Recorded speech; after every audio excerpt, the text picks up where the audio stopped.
While much of the attention, of course, focused on the health care debate in Capitol Hill this week, there was also an important victory for conservatives and Second Amendment rights. One America's John Hines has more from Washington.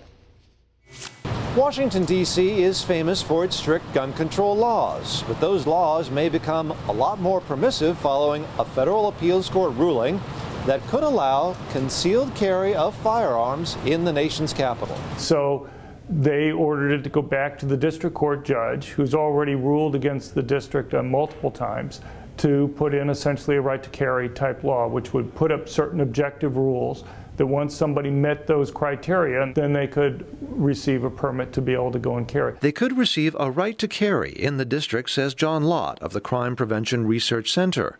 And Lott says this Second Amendment victory has even more significance in light of recent events. And this is particularly topical given the attack we just had last month in Alexandria, Virginia. You had 5 congressmen and an aide who had concealed carry permits, at least that many, maybe more, who were actually there at the practice.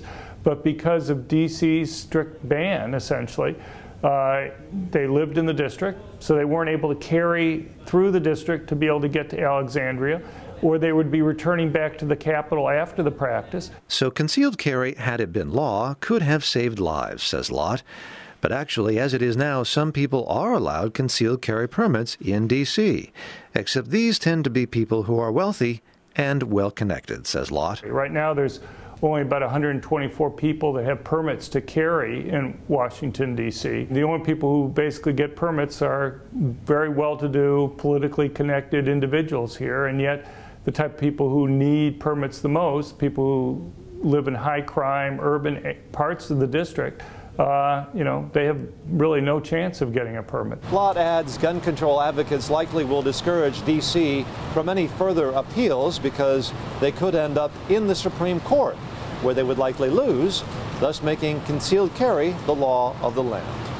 John Hines, One America News, Washington.